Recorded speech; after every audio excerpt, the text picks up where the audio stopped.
Hey, everybody, and welcome back to the Milagro podcast. Hello. So, today we wanted to reflect back on 2023 and talk about our biggest lesson that we have learned in 2023. It's 2024 now when we're talking. It's January 2nd today. Yeah. um, and kind of talk about, how we've done things a little backwards. So, we've got a cat playing in the background as usual, and a dog right here who is craving attention. So we'll see what happens with that. As we always start telling everyone, making sure that you'll understand. And you just lock the cat in there, so he's gonna want to get out. No, I'm locking him in there because he's Okay. he's in his crazy He's mode. crazy cat mode. Yeah, Ugh. this little kitten, like there's a switch that just flips in him, Yeah, and he just goes. That's why I call him Chucky sometimes. yeah. His eyes go like Yeah, something is. he's in kill mode or Yeah. something. That's hmm super weird, but oh Anyways, man. so the topic we want to talk about is, well, I guess our biggest lesson that we learned in 2023 was um, that we needed to deconstruct our limiting beliefs about money. 110%. Yeah. We needed that. We were pushed to do that multiple times. And And we finally got it. well, we're working on it now and we've come a long way. So um the first thing was, Marcos got a 9 to 5 job. Uh, That's and it's interesting. That's how we started off the year, because I was just telling you the other day where we started off the year last year versus this year is such a different place, like a yeah. feeling that we had last year compared to this year. Yeah, I think we fell into a little bit the ups and downs in the down of the market kind of, and then like Yeah. everything was fine. Like that's one problem that I had myself during the year, which was managing time. Because yeah, I got this job, but then I wasn't able to do that job, or I wasn't able to be at home that much because real estate picked up during the year, and it's like, if I would have just waited like another couple months to get that job, like it, Yeah. uh, I would have had time to spend with my family because, hmm well, the amount of money that I made there is not significant enough to spend the amount of time that I spent there. Now looking back.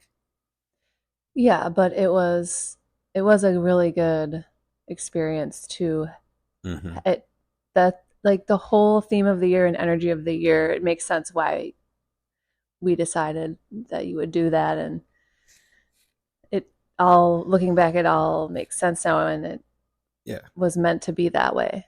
it's lessons Yeah, basically. lessons we needed to learn to be where we are now. Correct. Yeah, so and then the next big thing that happened that we've also talked about is we decided to move and bought a home on a 9% interest rate. No. 8.75. 8.875. And we used a bank statement loan, and that's why it was higher than interest rate. Because when we got pre-approved, it was around, I think the rates were around 6 or something. They were around the same as they are right now. Yeah, They were below 7 for yeah, sure.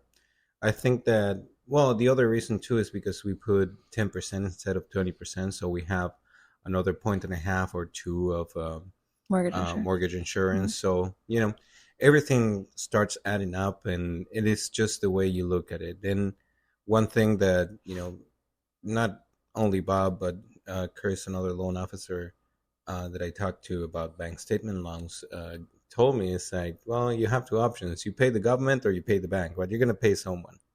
you know. Mm-hmm. So, and the thing about paying the bank is that you can always refinance, and with the taxes, with the government, you pay them, and then that money, boom, it's gone. So Yeah. yeah. So we got this house, and it was a rocky road to wondering if we were going to be able to buy it. And then we were told how much we were going to be paying per month to live in this house. Oh, my heart's saying. Yeah, and it was like, oh my God. Like up until the point when you actually like are close to closing and like get the house, it's like it's not real to you. And then when we finally like close and we're just like, holy crap. Like up until then, we had only paid, we were used to paying, 17, 1800. yeah, 17, 1800 a month. And that's PITI. Yeah. So principal, interest, taxes, and insurance. Yeah. And then in our townhome, we were paying like 20. I think we should just talk numbers so people understand. Um, so we were paying in our townhome that we sold, we were paying 2,400. No, no, no, no. We weren't paying that much. It No? was more like, no, no, no, no. Yeah, no, it was less than that. Because we were paying with principal and interest, we were paying something like 760 something. And then insurances for townhomes, it was like, I had very good coverage. So I had like $400 a year. And then we had another like 3,600. So 4,000 divided by 12 was, I don't know, let's say it was like 2,000, 2,100, something like that total. Okay. So to give you an idea, we're paying a little over double that now for our house that we're living in. Mm-hmm. So like for us, that's a huge change in that we have never gotten a house that we paid this much, and it like forced us to expand quickly our beliefs about how much we can pay. Oh, and it did force us, yeah. Because I mean, but and that's the thing. Like for example, we, Because we qualified for that, I mean, so it's if the like, bank gives you yeah, that money, it's because like you're good. right. And but for us, it's like since we have never paid that, it was so it was all of a sudden like, oh my God, like how are we gonna what are we gonna do? And then we're just, instead of like panicking, we're like, okay, well, we did for a little bit. Not, I mean, Hmm. not super bad, but like, Marcos still had his job, and that was one of the reasons why, because of this whole like fear around, Yeah, because with my job, at least I was paying the mortgage. yeah, That was the thought. yeah. So we were sort of dealing with a lot of feelings of fear that we couldn't, that, oh shoot, maybe we won't be able to pay our mortgage, like, because it's almost like doubt, like, how did I even get to this point where I can do that? Like, you like think it's like a fluke or something that you became successful. Like, Yeah. I don't know. Well, it that's something that I wanted to say too, is the fact that up until the point where we bought that house, we were living so below our means. Right. So we were being so frugal. Yes. Even when we were single, the only vacations we took was when we went to Argentina and like maybe a couple trips, and that was about it. Right. We didn't like. I sometimes I have the regret of not traveling a little bit more before we had kids, and do different kind of trips. But even back then, like we were still like living well below our means. It was when we were both working our 9 to 5 jobs. We weren't making that much money, No, even but all of a sudden we together, saved like $20,000. just like nothing. Yeah. And then looking back, yeah, you're like it. We didn't have a car payment either because we bought cheap used cars. Yeah. We were doing all the things that people tell you. Well, if you want to get ahead, go through this shit. Like not having brand new Yeah. expensive car that you have a $500 a month payment.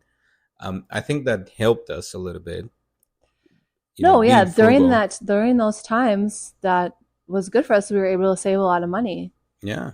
But I think the universe was sort of like, all right, stop. Yeah. You need to expand now. So here you Mm-hmm. go. Exactly. And thinking, because when you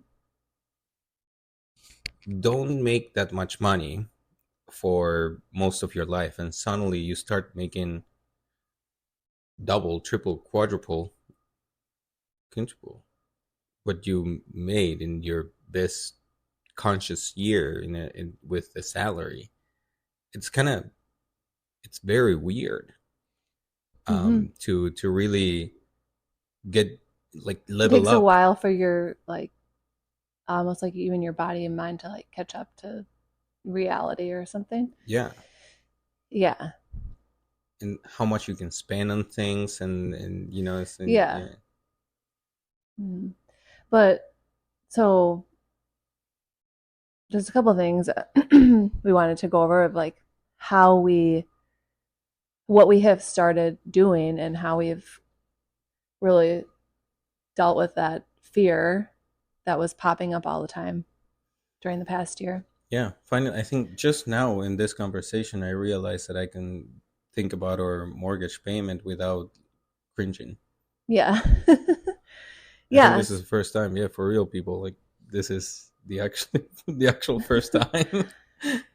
So what helped me the most, and you'll have to say what helped you the most, but what helped me the most was to what we talked about in another podcast was to go to that worst case scenario and think to myself, like, what is the absolute worst that could happen here? And am I okay with that?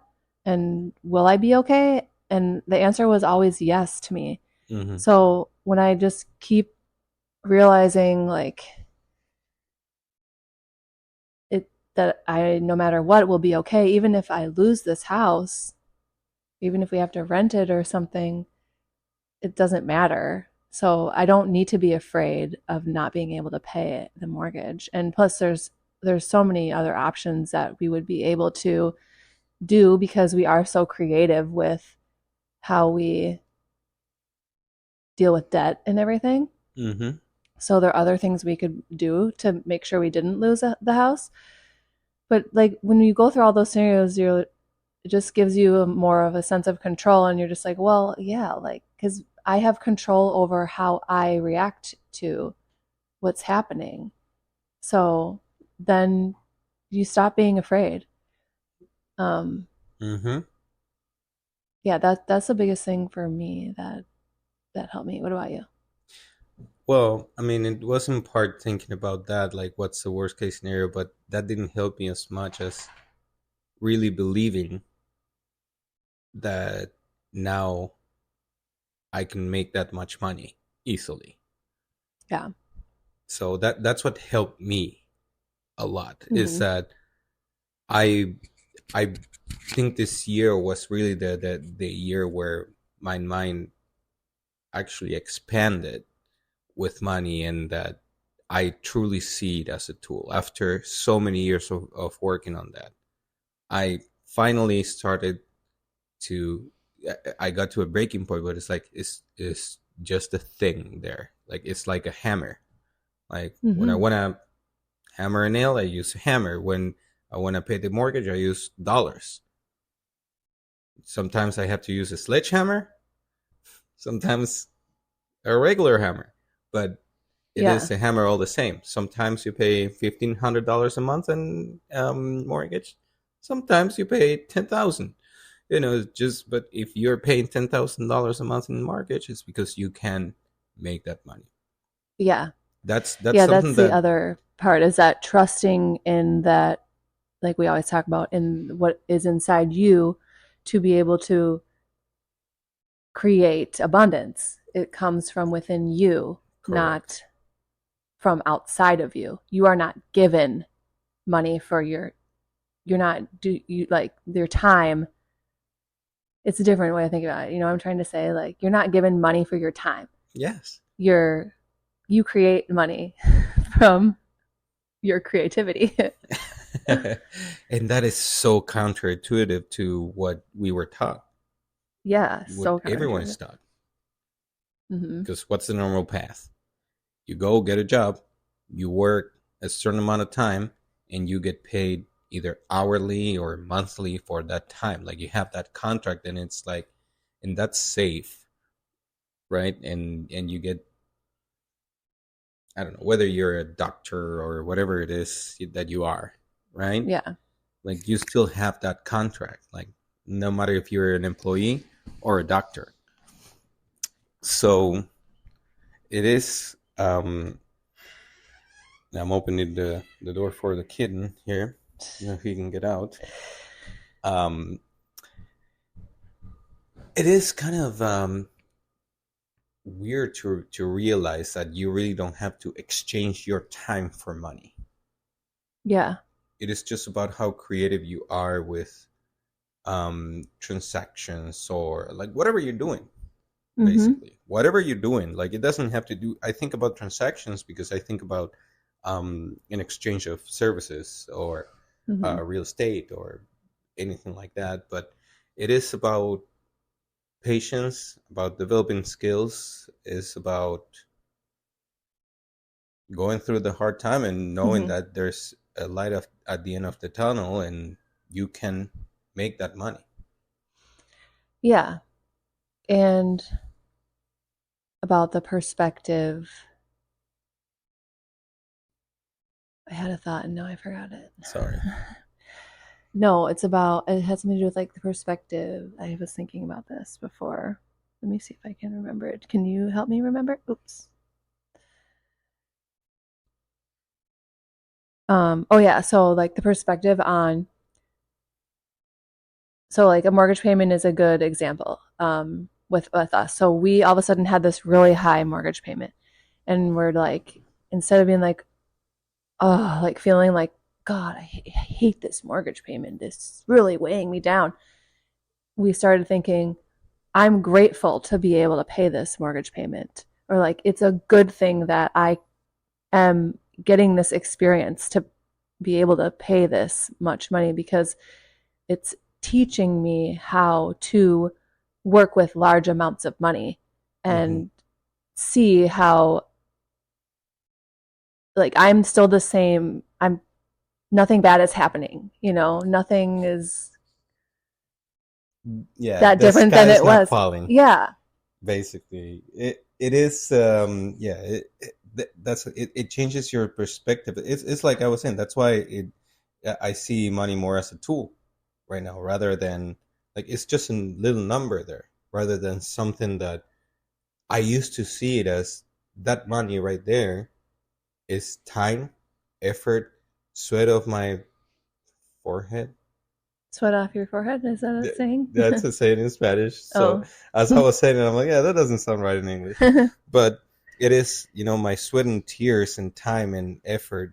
Yeah. Um, and now I just see it as an actual tool. And it's because of that. It's because you're forced to see in it. You get used to higher numbers of cash flow in a sense Yeah. of Money in and money out. money in, money out. Exactly. Yeah. Yeah. So one of the things that I guess you call her our therapist. There's a cat biting your. Yes. Here, let me get. Oh, I don't have the spray. um, One of the things our therapist has taught us is like, what did she tell us the story of? It was more than one person who they had to spend large amounts of money all of a sudden. Yeah. So there. I remember one, and I'll remember the other one soon too. So there was this client that we're not going to say anything, but hopefully, um, Well, if she tells us, then it can be told. yeah, Yeah. you're right. So there's this person that received a large amount of money, like let's call it $1 million, and then um, his partner, his wife, wanted to buy their dream home. So the dream home just like they manifested the dream home because they had the money, and as quickly as that $1 million came in, it went out to buy that house. Hmm. But she was saying, "Don't worry about it. You're gonna make more That's the millions. first million. Yeah. That's just first million." So, and it Yeah, is because about when larger amounts of money come to you and come into your reality like that, that means that you're capable of attracting it, and more like that is on its way. And if you spend it, you know that it's coming back because like I was thinking about this the other day, like as we it's like making money can be almost like breathing in and out, like we breathe oxygen in and then breathe it out. And it's like that's how we exist in the world. And our creativity it flows out and then comes back in the form of money in our hmm. experience. So I don't know if you think about it that way, if you get what I'm trying to say. Yeah, no, I It's totally get it. Yeah, it's like the same thing. It's you have to see that flow, and it's just energy going in and out, in and out. Correct. And that's why I said cash flow, not Yeah. to be confused with the cash flow of an investment property, or any investment out there, but that flow Hmm. of money coming in and out. Yeah. And it is very similar to like breathing, because Hmm. like Hmm. you're doing that same exercise. Yeah. Are you worried that you're not going to have oxygen to breathe? Yeah. Yeah. It's the same thing with money. Like, there's Exactly. money out there for you. There's so much money out there. Yeah. Yeah. You just have to figure out the way that you can get it. That's it. Exactly. Hmm. And I can hear, like, as I'm saying that, I can hear a lot of my shadows or my past, or even like some faces of some friends and family, saying, well, you say that because you live in the United States, like, Hmm. it's not the same thing for everyone, because my reality is completely different than yours, Yeah. because you want it to be. Yeah. That's why it's different than mine. Grew up I came to this country with a backpack and a guitar, and that's all I had. Yeah. Well, and this will be the experience and the future for everybody. I believe that's where humanity is headed. We need to change as a human race. And I don't know if whoever is listening to this, if you believe in all of these esoteric ideas that are out there about how we're basically changing into fifth dimensional energy on the planet right now. And that will be our experience as humanity. We will all experience abundance. So that's one of Marcos's and I's purposes. I think we figured that out this year, is like, okay, like we're meant to figure this out and teach other people how to do it. How to So, spread yeah, abundance how to and the spread abundance abundance. Yeah. mindset. Yeah, it's a mindset, and we are meant to help others Hmm. figure out how to do that. So, And something that I think it's worth clarifying, that abundance means something different for everyone. Like for us, is having all our bills paid for, and yeah, making sure that our kids are okay, and that we have a it's certain freedom. level. Yeah. For us, it's financial freedom, Mm-hmm. right?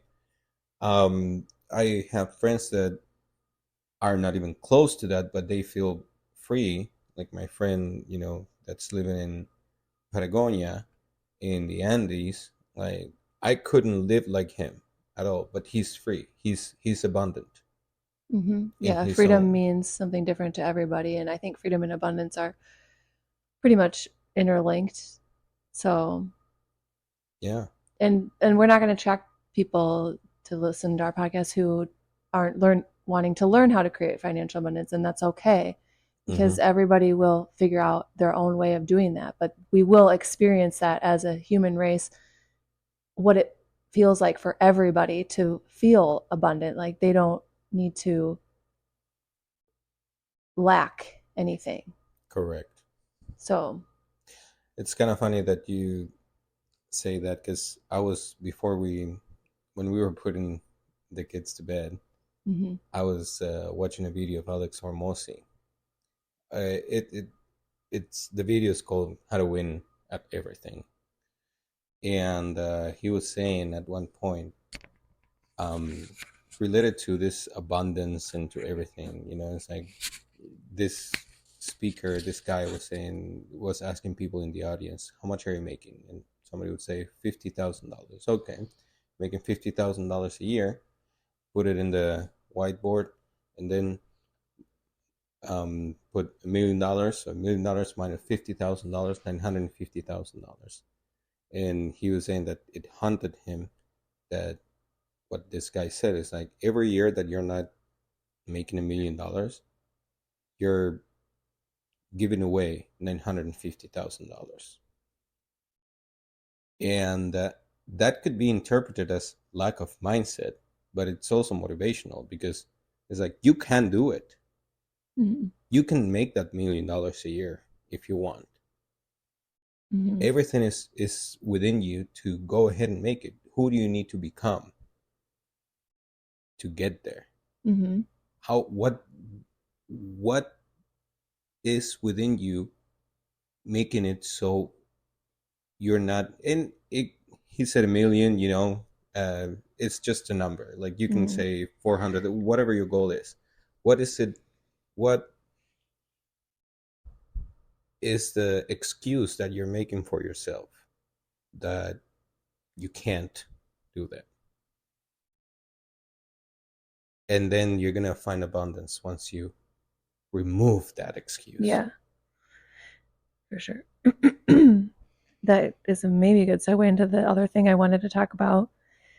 Because today I was sort of scrolling through Instagram and I was looking at all these financial guru pages, and they're like, if you're in your 20s and 30s, I saw this one post that was like, if you're in your 20s and 30s, you should be doing these things. And it was like this huge long list of rules of like, stop drinking, stop partying, don't date anybody if you like don't know yourself or something. And like, there was so many different rules. And I was like, what the fuck? No. But he was And forgetting, or she was forgetting about something, which is live life. right. And so is that. And then I saw this other person who was like, live. I know a guy I follow too, like just be saying he says this too, like live below your means and don't go out there and spend all this money and stuff and invest your money in real estate, blah blah blah. So like you're gonna get told by so many people now what to do and how to get rich and how to be successful, and it's like so overwhelming in this time, especially with social media and YouTube and everything. We're just bombarded with all these different fucking rules of how to do it, and we don't listen to our own intuition and ourselves, and we're like, how do I want to do it? Yeah.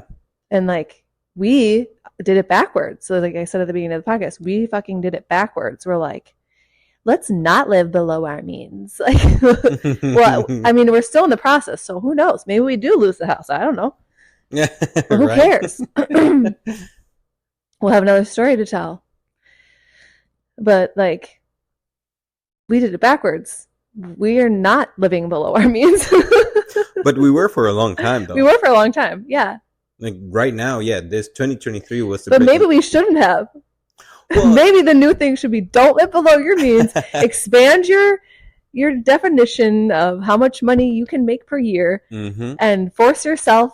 Like I'm pretty sure even what's Rich Dad Poor Dad, Robert Kiyosaki. Robert Kiyosaki. Yeah, I'm pretty sure he says that too. Like you're going to figure out real quick how to pay your mortgage. You're going to be pressured if you Mm-hmm. quit your job and focus on what it is you want to do. Yes, and I think that living below your means works temporarily. I think it works to Well, yeah, it can work for, achieve a certain goal. yeah, I'm not saying it doesn't work, Mm-hmm. right? Like it does work for some people, but it might not for others. And it might not, Mm-hmm. it did for us before, but it's not for us now. Yeah. Well, I think that the living below our means was putting a limiting belief in ourselves when we needed to take the next step. Right. And that's where you have to realize where you're at actually. Like what does it mean for you living below your means?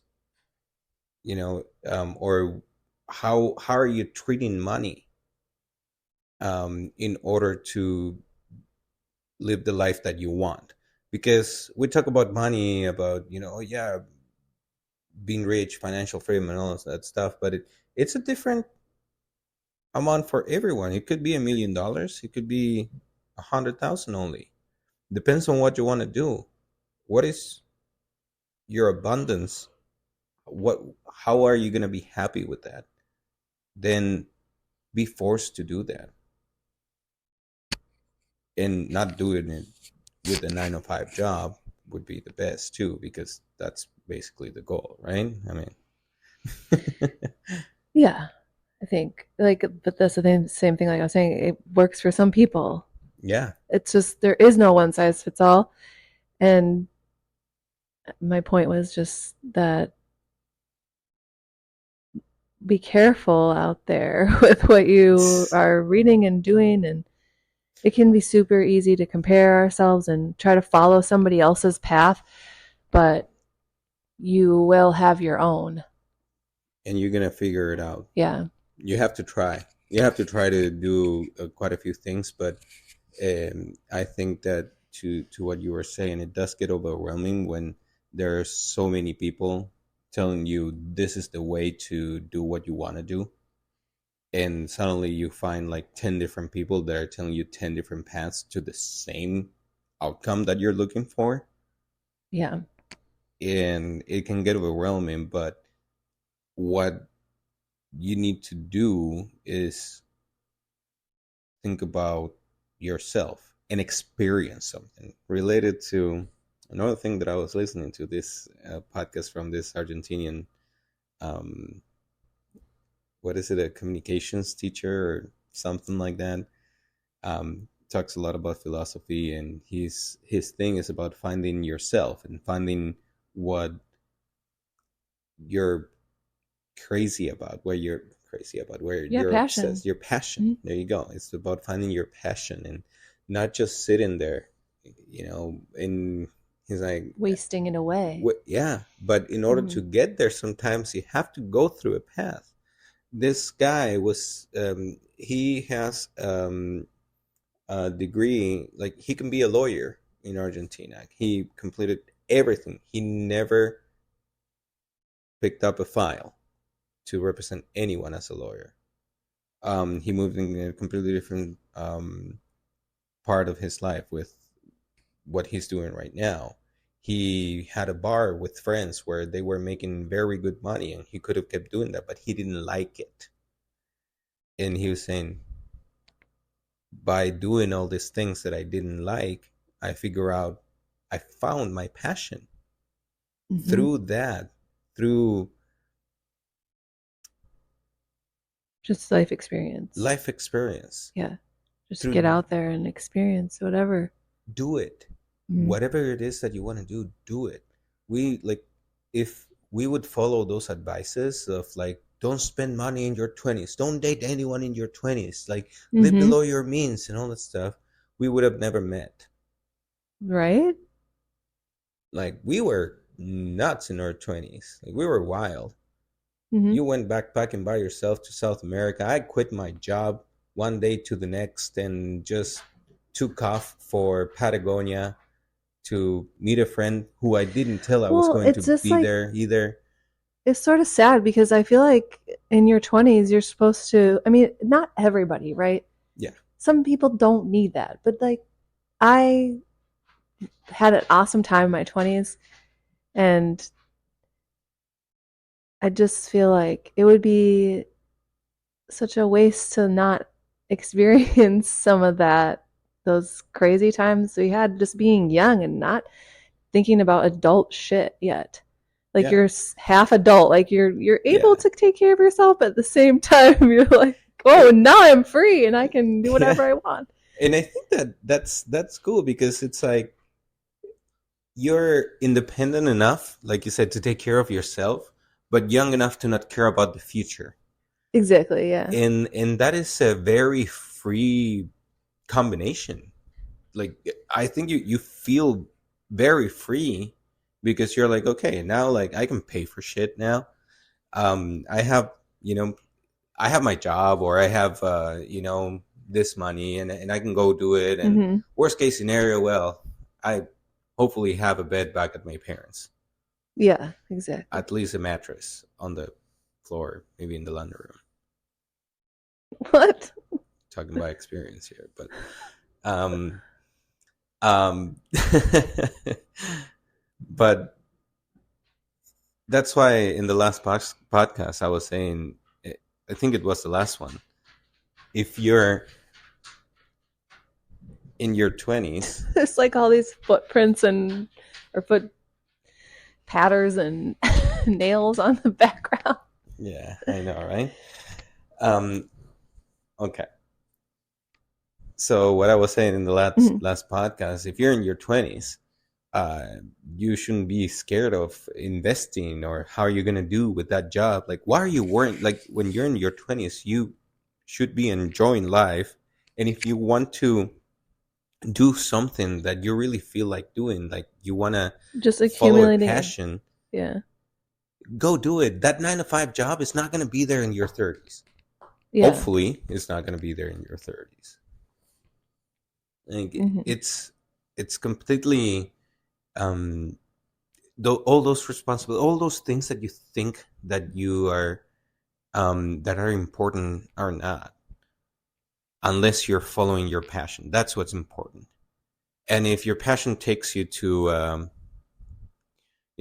some crazy trips, or your passion is traveling the world, go ahead, do it. Save some money, travel the world. You'll figure it out as you go. Mm-hmm. Maybe you'll learn a few languages. Well, that's what Mark. What's the guy that wrote The Subtle Art of Not Giving a Fuck? I don't remember Mark his name. Manson or something, I think. Well, he did the same thing. He went and traveled. I think he traveled South America and stuff, and then he wrote a book and then became a millionaire like overnight. So, And it doesn't mean that if you go and do that, you're gonna become a millionaire either. no, but it also shows you that you don't need to like don't date if you don't know who you are, and don't drink and like don't party. It's like Yeah, I mean, I don't condone alcohol, but like if you're in your 20s, then like it's fun. do it. Like not too much. Not too much though. Stay safe. Yeah, but it is about the experience at that point in time, right? And more than um, really doing something. It's like the Have experience. fun. Yeah. Have fun. Yeah, Right. it's about experiencing, and that's how you figure yourself out. How are you gonna figure yourself out if you don't have a couple um, heartbreaks? Yeah. How are you gonna figure yourself out with when it comes to money, if you didn't lose money? Yeah, well, even then, like you could argue too, maybe it's some people's path to start thinking about that in their 20s, and that's fine too. And that's fine too. So I don't want to tell people what to do, but No, because everyone, that's the thing. If you want to have fun, don't feel guilty. Go have fun. yeah. If you want to start your business, don't feel guilty either. That's the best thing you can do because it's something that you want to do. Mm-hmm. So it's time for us to go. I always just abruptly end. because it's like 10, it's past 10 o'clock. Yeah. Um, but I think we got a good conversation in today. Yeah. And if you like that conversation and you're listening this on YouTube, give it a like, please. Comment and share it. Mm-hmm. You can share it from all the platforms though, but Yeah.